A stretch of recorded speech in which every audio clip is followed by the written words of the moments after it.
seeing it with younger individuals, like in their, 30s, 40s, around not meeting quote unquote societal expectations. We need to embrace everyone. Everybody has something to bring to the table. And so just making sure that we're not discrediting or discounting somebody. I'm just so glad that you just didn't say, okay, boomer, after I made my statement there.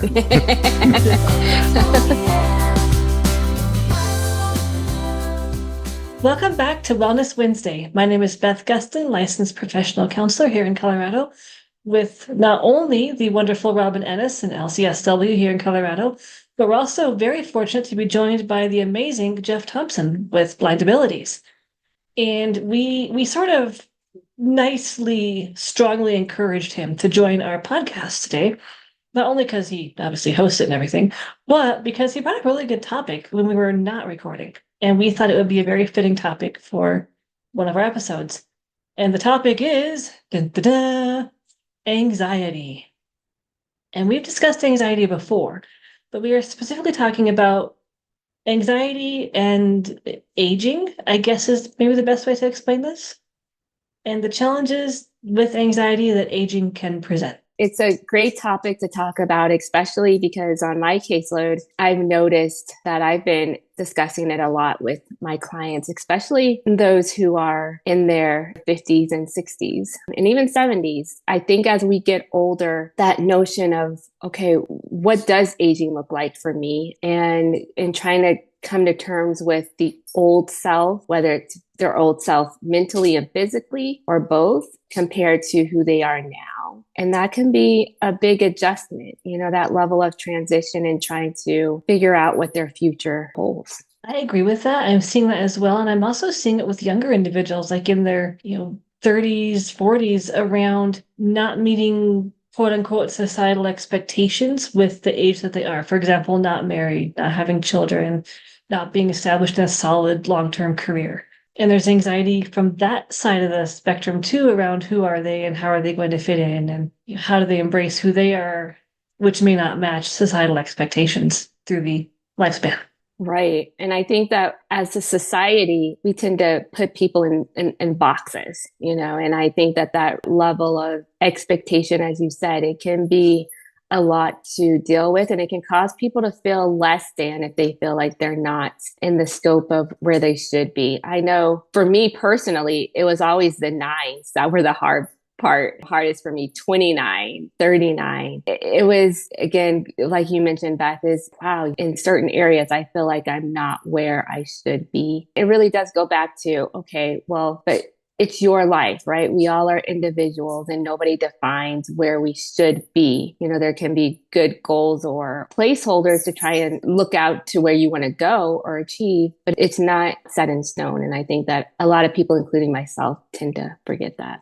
I agree. And I myself forget that as well. And I want to bring Jeff into the conversation because what sparked this whole conversation was just kind of the topic around, as we get older, it's interesting, like sometimes the anxiety gets higher, and not only for identity purposes and things like that, but also around like responsibilities, maybe is a way to phrase it. And this desire of like, I don't want to anymore, but I kind of have to, or, what if I don't do this the way that I need to and have it done 100% correct? There's a lot of different types of anxiety that we're speaking to here, I think, today, but I want to draw Jeff into the conversation because, like I said, it's our previous conversation with the three of us off the air that brought this topic up today.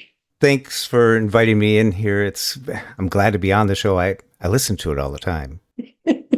There's something that has been striking me a little bit. It's part of letting go of stuff and accepting as well.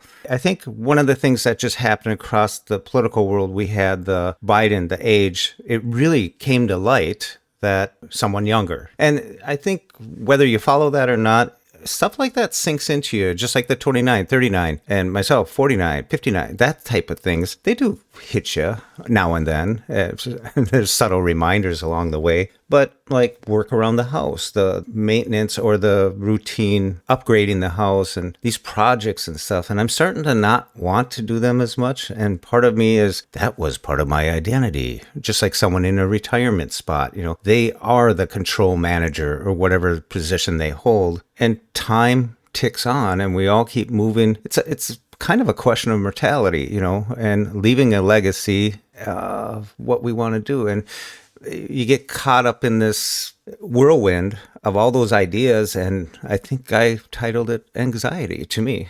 I agree with that. I think it is a lot of anxiety. And I think, again, it goes kind of back to what Robin said about it's our life. And we have the choice to what we would like to make of it and live it how we want to live it. And yet there is a lot of, I think, pressure on identity and how we define ourselves. And we spoke about this at a previous episode, but so much of our identity is tied to work. Oh, what do you do? Oh, what do you do? Like that's the first question people ask. What do you do? And we automatically think about work, or how do we identify kind of our role that takes up the majority of our time. And I think it's important to remember that there are so many other roles that we play and that make up our identity that don't change, that we can draw from to, I think, help reduce the anxiety. Yes. Change definitely can cause a lot of anxiety. And I can imagine too, going back to what you said, Jeff, about the politics in the news coverage. And so a lot of people can see themselves, in the way that age is being represented. And so with anxiety, a part of that is, okay, so my age group is being represented in this way. So what does this mean for me? How am I going to be represented, or how am I being represented? Does that mean that I don't have as much value? Does that mean that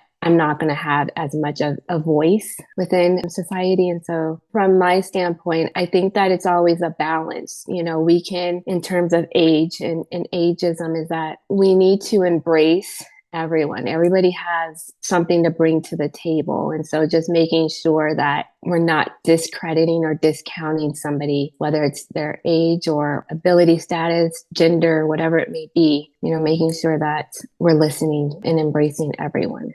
I don't think that really always happens, and that can cause some people to feel overwhelmed or left out. I'm just so glad that you just didn't say, okay, boomer, after I made my statement there.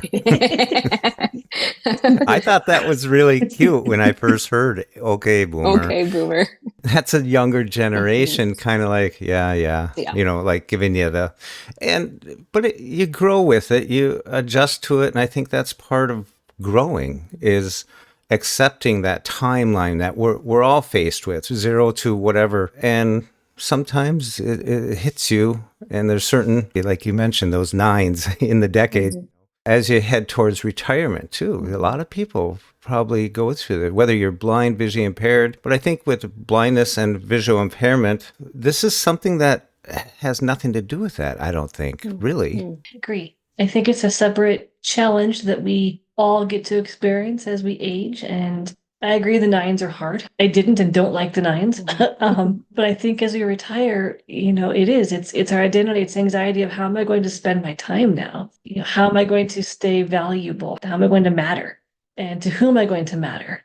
And I think those are all very common, valid questions that we ask as we age. And I do agree that the recent political climate and the changes in the current political climate have put a spotlight on aging. Mm-hmm. And what does it mean when we get to a certain age? What does that mean for us, and how we see ourselves and how others see us? Mm-hmm. Right. And again, going back to redefining who am I now? And that does change over time. And you can incorporate pieces of your past self into who you are now to try and envision that.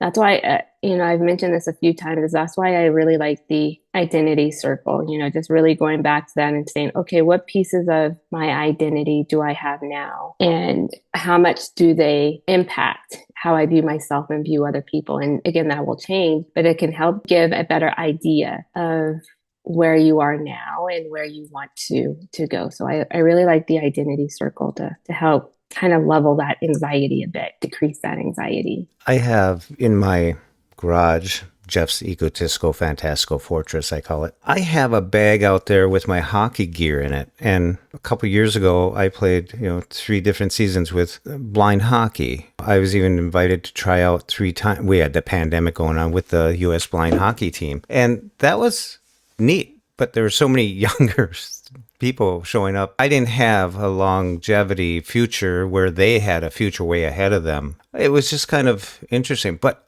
the thing is, my point is, I should move that bag out of sight, out of mind, out of stumbling over it, because it's a reminder every time I move that bag to get to the shelf or something. It's like, oh yeah, I'm not playing hockey now. Or what do I do with it? I'm hanging on to it. And I think there's other things that I'm hanging on to as I'm getting older too. And it changes. I have to donate that equipment to younger players so they can play and have a future playing, So there's things in my walk of life that are reminders to me that I may be doing to myself by having that bag still sitting there. I was just going to speak to that. So I'm glad you brought that up, Jeff, which is the grief side of this. Because I do think we need to grieve these changes that are often forced upon us by aging and sometimes by society, depending on what the circumstance is. And sometimes those reminders can be helpful, but sometimes it's also better to put them out of sight, whether you donate them or just move them to where you no longer can see it. That sometimes we have too many reminders of a painful ending that we didn't always want. I think about losing our sight, and at some point we have to stop driving, right? But that's a really painful change. And sometimes seeing that car in the driveway that you can no longer drive is really hurtful. So seeing that hockey bag is a reminder of something that you really enjoyed, but now maybe it's painful to look at. So I think it is just acknowledging the grief and loss and finding ways to honor that part of our past as well as let go. Yeah. And I feel like a part of letting go is moving through it. So Jeff, getting rid of the hockey gear, maybe having a way where you are getting rid of it, but also to getting rid of whatever emotional pain or feelings that come along with that, like a cleanse, the part of letting go. So I think that it also too needs to be some way to move forward through your emotions in addition to getting rid of the gear, because just because you get rid of it doesn't mean that the pain will cease too. One thing, if you are sighted and can enjoy pictures, one thing that can sometimes help is to take a picture of the things that you are getting rid of physically. So if you do want to look back, you at least have that, and you can create like a scrapbook out of the pictures, or you can put them in a photo album so that you can look back at the memories if and when you want to, but you don't always have the physical reminders. And that can help some people with their process. Mm-hmm.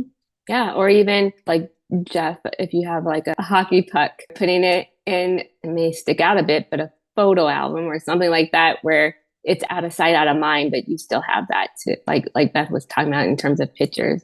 That you have like that physical reminder to look back on, but it's just out of the way. This is just one of the topics, but one thing that I decided to do was I'm going to help out with the Minnesota Blind Hockey for the practices, and we got like 15 youth, young adults playing. And I think if I donate my equipment, keep my skates, I'm still going to help out on the team by coaching and stuff. So I think seeing that the stuff is repurposed and being part of that, I think that's one good way. I mean, no, everyone doesn't have that advantage or that opportunity to do it, to see it through, as you mentioned, Robin, to see it through. But I think that's one way I can handle that. But the other thing is, I think, Beth, you mentioned it, is trying to identify some of these things that are triggering the feeling, that anxiety. And you don't realize it because you're in it so much that I think by me doing the basement, that project, that big project right now, once it's done, I think that'll be it in a sense. But there's other little triggers here and there, like you mentioned, losing your eyesight, the car, the lawnmower, the bicycle. There's so many little things that it's hard to explain to someone like you mentioned. What do you do? It's just a process. It is a process. And so, it goes back to aging or ability, right? And I think that is a good illustration of not being able to drive anymore. So as we get older, whether it's cognition reasons or eyesight, whatever it may be, physical ability, people lose that quote unquote independence of what driving has to offer. So that can be anxiety provoking too. I agree. I think that it's just important to be the observer by recognizing when you're triggered and how it shows up in your body, and knowing when to, okay, I need to step away from this right now, or I need to take a break right now, and then coming back to it and then figuring, okay, what can I do about this so that I can be able to keep moving forward and cope with this new change or new transition. I agree. One thing to think about as we are aging, I think, and have more time on our hands, I guess, so to speak, is, are there any hobbies or activities or things I've always wanted to do but never had time to do them? And can I find a way to incorporate that or learn something new, or, giving ourselves something more to look forward to and get excited about? I think that can help reduce some of this anxiety. and help us kind of redefine ourselves as well. Yeah. I agree. I really thank you for bringing me on here because it's neat to let it out rather than ricocheting on the inside of my canister, just seems like it doesn't go anywhere sometimes. I'm not just saying I'm the only one in the world with this problem, but just by letting it out, it seems like there's just a pressure release that gives you new room to relook at it, give it a new perspective. So thank you. Thank you for being willing to come on. And you're not alone. That's why we think this topic was one that was worth talking about, because I don't know the demographics of our listeners, but I know the demographics of my caseload. And I know the themes that come across my caseload. And this is a very common one. And I think it's something that isn't maybe often talked about in the different ways that we are trying to bring it to light today. I agree. I'm glad that you did bring it up, Jeff, because it is a very relatable topic, both on a professional and a personal level. And I think that sometimes, speaking for myself as a clinician, and then also too, just as a human being, is that we can get trapped in our own heads. And although we know that people are going through it, it's good to hear verbally that we're not alone in this line of thinking. And so we encourage you all, if you have any comments or any questions about today's topic, really feel free to email or call us, because we definitely like hearing from you. Yes. And as always, please stay grounded and take care. Yes. And thanks again, Jeff, for joining us today. Yes. Until next time, take care. Oh yeah, Wellness Wednesday with Beth and Robin. Gonna settle it down. Oh yeah, get your feet planted on the ground. For more podcasts with the blindness perspective, check us out on the web at www.blindabilities.com. And be sure to subscribe to the podcast wherever you listen to podcasts. And if you want to leave us some feedback, give us a call at 612-367-6093. We'd love to hear from you. Thanks for listening, and until next time, bye-bye. Wellness and taking care of ourselves. It's all about you and taking care of yourself. Oh yeah.